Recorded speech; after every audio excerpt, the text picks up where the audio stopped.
it. That was simply a Of course, oversight while on like our part for ignoring whatever the reason insurrection, in as the you bill, pointed out. it requires that So we are the on training agenda for number police 6 right officers, now, and that be so people included, know, and I said the word police we're instead of peace it looks officers. like Peace about Officer 10 Standards and away, Training Commission. maybe 10 to So 12 away most from the folks permitless within carry law bill, work so would you know switch what to that expect legal here. That's call what's it, and going we on. made that correction. We just We had the also changed protester word, bill back to pass this 2020 subcommittee. Now it caseloggers goes to because the House committee, passed this the last full year. criminal The justice Senate had committee, just which is yet more to of do them.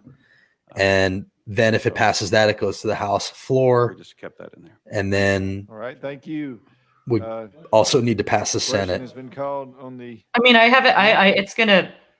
so we're now. I'd be shocked if it voting to doesn't add pass amendment everything. number 00372. There is no reason to think that it won't At the pass, House but bill. Yeah. you All know, those in favor say aye. definitely Those opposed, keep no. calling. The ayes And have it.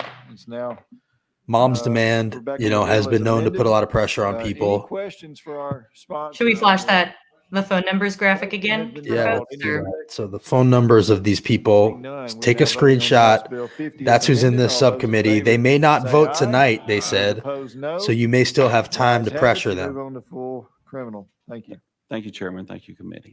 And these are the Next faces. item on the calendar is House number 7, House Bill 0. And as a reminder, Governor Lee, when he was running, was asked if he supported this and said no, because he's listening to law enforcement and what they believe, and they're very much against that. And now he's supporting it. Last summer, started working on it.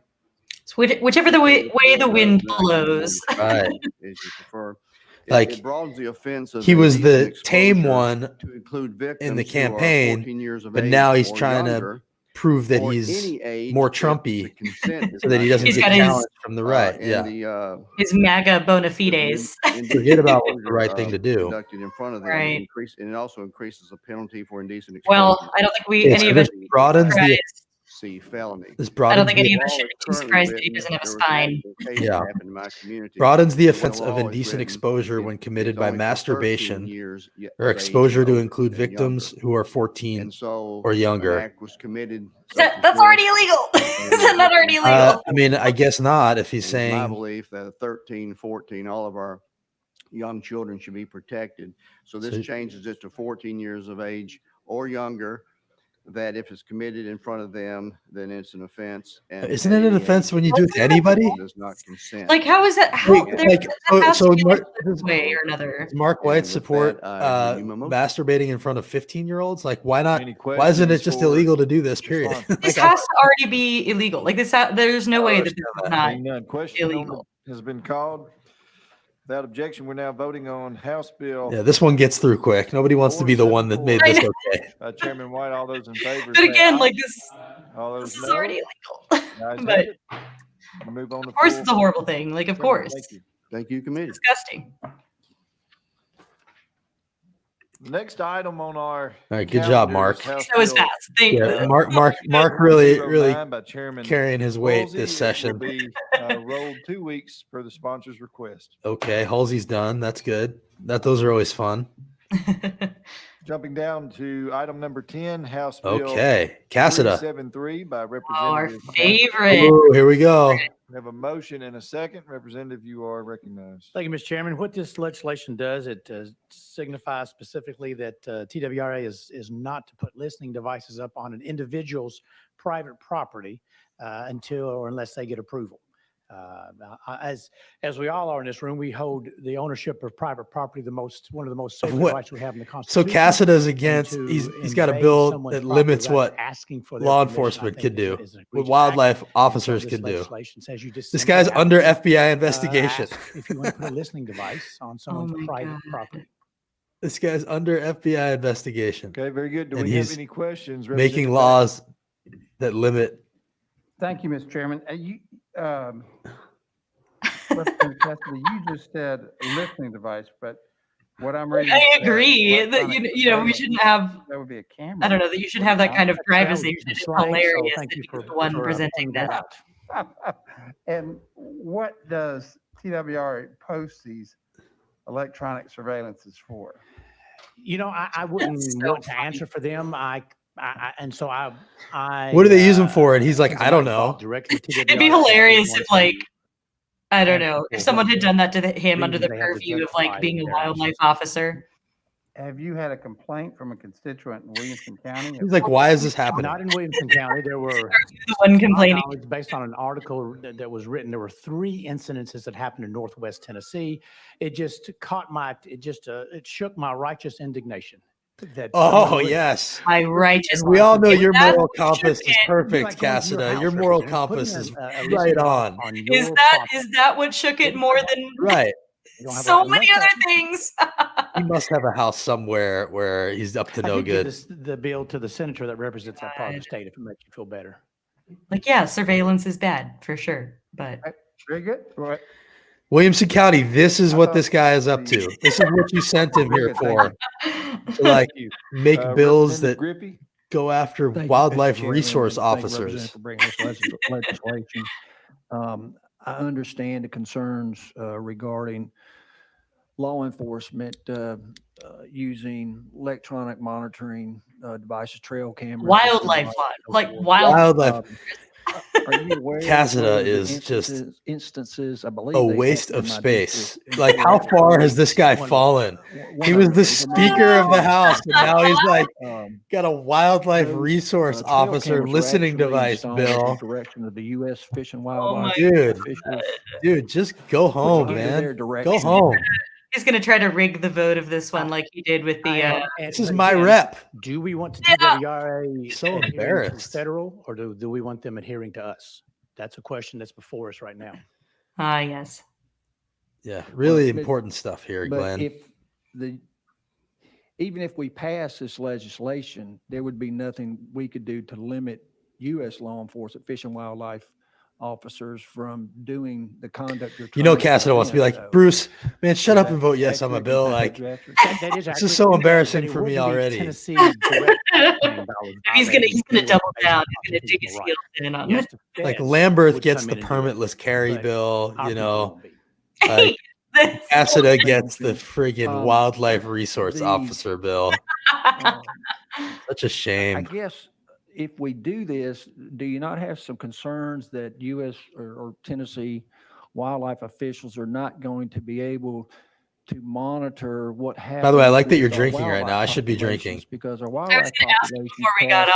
I was gonna Smart. ask. Is anybody else drinking? Let us know what you're drinking if you're If we drinking. set this up and we Who I don't have? let We have a Charles our wildlife officials to go from into farmland and open Nashville. fields, It's pretty good. are we not setting up a situation where somebody that wants to set up their own duck hunting, duck blind situation and they've got Appropriate. 1,000 I mean, acres you know, and I they've know got I've only country lived all the way in Tennessee around, for 5 and years, they but just like, invite all their this buddies doesn't over seem there, that charge a bunch of necessary, money if they just frankly. hunt the, you know, what It's out just of like duck always like the things and that they're violate the heck focusing out on. of our Like fish and wildlife laws. Have Right. you And there's been nothing we could really do to catch it. eavesdropped on by wildlife Two resources things to that, Mr. officer? Chairman. Please I would share your submit story with is that, us. number one, there's many again, tools Email us, to capture the thenholler illegal at activities. gmail.com. We This want to is hear just your one of story. Number two, the only person one of our is basic rights Cassida in is his the lake liberty house. and to approve and give Someone was probable spying on him. cause. I mean, obviously I'm making that up, but it'd be hilarious. It'd be hilarious. So, He's Glenn, complaining. well, aren't you supposed to be in prison? Like, that's Is all there I can think reason about right why now. You focus on Or just on you know, TWRA and not all law enforcement definitely not being officials. up. Yeah, why aren't you? There's Why really- isn't this there's really about all not, law enforcement? And I considered making this bill broader, and I know for a fact there's another representative that's got a bill that is much broader. And he and I talked, and if this committee wants something broader and stronger, then you guys tell me right now, and I'll take that off notice and let him run his bill. But I'm a little hesitant on law enforcement. I personally Yeah. want to only TWRA. No, he's hesitant on law enforcement Thank because you, they're Mr. currently Chairman. looking through his We passed the, accounts. Right I'm a little hesitant on law enforcement. telling law enforcement what to do at this moment in my life. I think we But, should but get the wildlife resource officers, they're like the one agency that's not investigating me, so I feel comfortable going after them. The Freedom from Unwarranted Surveillance Act, we go on the use of we should get drones Cassida's lake house to trending. gather Yes. information. It's got some pretty stringent standards in there, and they've got to be reasonable suspicion. Start raising or questions warrant about what's going requirement on or at Cassida's consent. house. You can only collect Copyright evidence watching for or no something. more than 3 days, and you got to either if there's evidence of crime, you got to go back to the judge and get a warrant or destroy it. Even if you observe some criminal activity that's not related to what you originally requested the surveillance drone for, you can't even use it to go against and prosecute that criminal offense. I kind of wonder, for purposes of consistency, whether we might be smart to take a look at that and see if we want to limit what law enforcement does with technology. And that's a huge problem that we're all facing. And if I recall correctly, I think the Supreme Court came up with the open fields doctrine because they said the Constitution says it protects the person, not places. And therefore, they said it applies to your person, your home, your effects in the home, and that it didn't apply generally outside the curtilage of your home. And that way, if somebody's doing something, doing a meth cook or something in the middle of a field, they don't really have an expectation of privacy. I couldn't help myself. I just tweeted something really shade, a lot of shade at Captain. We throw the baby out with the bathwater on this. I wrote, happening now, urge this committee to use disgraced caution. Maybe former we ought to speaker at look Glen this, Cassida is pushing a issue bill to limit the surveillance abilities of wildlife resource officers. Sure, if I could add to How that, far that's he has one of many fallen. tools that you just mentioned, why they can catch poaching. This simply deals Wait, with was this on your personal Twitter? Oh yeah, there. Oh, I see. It's a comment. I there are see. many other How tools far to he catch is. illegal activity. And so this won't limit poaching at all. So Williamson something to get County, on here's committee, this and is your I'll work boy. with you on it. Thank you. He's Do you have cringing anything through this bill. I wish we had the robe picture handy. Chairman, would Oh, I this can bill get it. cause I can get law that. enforcement to not be able to ask the homeowner or the landowner if they could come on their land? It would not, and actually, it's the very reason why I'm carrying this bill, Representative Chairman, because I do want TWRA to ask the property owner, can I do this? If the homeowner or the landowner decided. Okay, so Steven's got a theory. He's trying to legalize illegal hunting by making it so that TWRA cannot enforce laws or stop off-course hunting into national parks. That sounds like probably exactly what's happening, Steven. Thank you very much Yeah, thank for you. that. Yeah, so basically, we need to reserve and some friends of his got in trouble right hunting, to property owners, and he doesn't want wildlife resource officers to be able to go after them. Steven, that sounds like exactly what's going on. And thank you for explaining. You know, it's never what it's never just the innocent explanation with Cassida. That is very true. You mentioned your For Cassida, laws are to be written to make illegal behavior easier. And I think one of the stories I read said that when the TWRA Also, I found video I equipment found and audio equipment, let's see. it wasn't there because the homeowner had taken it down, or the property owner had taken it down. They went to retrieve it from him and threatened him with legal action because he had taken it down. It was on his own property. They said, well, you didn't have permission. Well, they said, we don't have to get permission. My question is, why should TWRA be exempt from all the other law enforcement agencies in the state of Tennessee who have to get a warrant, or the judge has to sign a warrant and violate property rights of an individual? I personally have some wildlife on. Steven, stick around. We need your explanations for all. You're like our translator, our trashy Republican bill translator, Stephen Puckett, ladies and gentlemen. Again, if you want to know what's going on, here's Steven's explanation. We think he's probably right about We'd that. like to put up some surveillance cameras to see what that red-chested hawk is doing.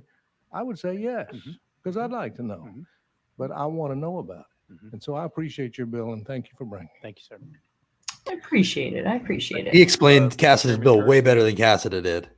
Thank you, Mr. Chairman, and thank you, sponsor, for bringing this bill. We talked before, and the only reason I asked to be recognized is because you had mentioned. Oh, Curcio. So what people need to know about Curcio is he promised an investigation into David Byrd and never did it. Comes to a vote, I just want you to know that He's a stand-up guy. Single out. Curcio lies to sexual abuse Sauce victims. for the goose, it should be sauce for the gander. Sorry, pardon the expression. Oh yes, pardon me. But so that's my only concern. I hear what you're saying about private property rights and righteous indignation. Our you know, if mics we're are gonna too do loud. this for a Okay, while, then let's see. let's make sure that everybody's. Oh, is mine? Is it mine? Is it my mic? The chairman and I had this conversation this morning at his desk, and he told me what he had, and How do we and I do said, that? well, what I would like to do I think is, if the game, maybe. I would like to get this through subcommittee, and I committed to the chairman, All right, I Faison, wrote it that down. I don't know if folks want to let me know if that's better. here, and I'll let him take the lead. And so It's supposed to so that's the deal I automatically have do with, it. Chairman Oh, wait, hang Faison, on. and if that's palatable to the committee, How about that's the deal now? Is I'm that looking for you better? guys Please to tell us if get it that's through better. sub, I did so I mine. don't have to come back at 5 o'clock in the evening. mine You as never well. mind. I Eric, think. did ours go down a little? Same. And I'll park it, and then we'll see if you guys like Faison's bill better. Is that better? Any other comments or questions for the sponsor? I mean, here's Yours a is still pretty reminder. loud. Is mine still Good pretty loud? afternoon to you. Is mine getting better? Sponsor. Or good evening. Good evening. Oh, mine is still Yours loud. is still Under loud. Yeah. current If you go law- to underneath, it says cam mic. Is there anything that governs the storage Click or that. the use of that data? You go to that's audio. collected? Yeah. To my knowledge, And the then law turn doesn't off address automatically it. It's not adjust addressed. mic volume, and then it should give you a way to adjust. And I right see. now, there's nothing that requires it down. um, Let Yeah, me know that's if I'm better. checking it off. Eric, how we doing now? the agency to get permission from the homeowner. Is there anything that requires them to give notice to the homeowner that it's been done? Much According better. to my Thank you, Eric. research, Perfect. and I've been wrong once in my life. There's nothing. It just Okay, so doesn't address. here's this, y'all. This is address. Oh, there we go. Look Okay. at that. Just quiet on it, period. All right. That's a Thank real you. picture I'm of the agreeing FBI with, going into my Cassidy's colleagues house. who cited property rights. and Oh, and this is the guy Bro. pushing I'll this be bill. supporting. So good. So good. Thank you. Are there any other, Representative Grippy? Thank you, Mr. Chairman. And I appreciate you bringing us. I just have one last sort of question. Griffey's got a lot of Human nature questions. being what it is, we're not all angels. There's some real bad actors out there. Oh, and people you're talking to that Cassida and can saying we're not all abuse the angels. You're system and talking get to away Glenn with stuff. Cassida, Bruce. So what The do we guy in do front of about the you. individual who wants to set up an illegal duck hunt, dove hunt, shooting, all the trophy bucks out there and everything? Griffey's asking And about the because of guy the that he's nature actually of running this wildlife bill to that is owned protect. by every citizen in the state of Tennessee, nobody has a right to claim more than what we all Probably. set up here is what Oh should yeah, be Stephen the has another good legal comment. limits or the authority we give TWRA to set those limits and stuff. How do we protect the interest Stephen, of giving the us the citizens knowledge. that have an I had interest no in idea. knowing I have no bad idea. from abusing the system if we enact this No this clue. bill?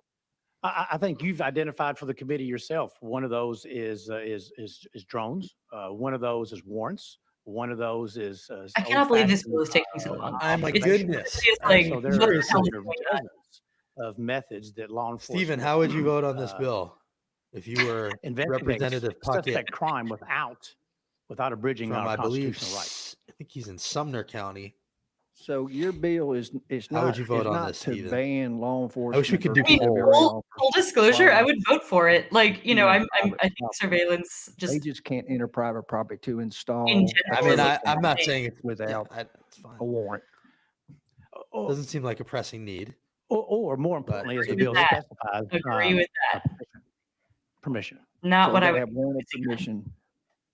Otherwise, they can walk across someone's posted property and if they catch somebody, observe somebody violating the wildlife laws, this bill's not going to prevent them from charging them and pursuing them. That's right. And if I hate to be redundant, but this bill does one thing. It just says you can't put those devices on the property. That's all. That's all that bill addresses. Oh my God. Mr. Chairman, thank you, sponsor. His righteous indignation. Yeah, that last statement, Mr. Chairman, you said it's only about putting the devices that doesn't speak to drones. Doesn't. Okay, thank you. Thank you, Mr. Chairman. Still got our drones. All right. Mm. We're Any other good. questions? Any objection to the question, calling the question on the bill? Seeing none. The amazing thing about all We're these now bills voting is on House this is Bill just the first conversation. 373. All those in favor say There aye. really have to be 6 conversations no. about each of these things. That's true. No It's six. prevail. The bill fails. Finally. Okay. My you God. That was failed. Count on that. insane. Yeah. Oh, failed. shoot. It was a voice vote. Okay. Or What was the numerical on that? Oh, he does. He's not going by accepting my the ears result. there, sir, is what I.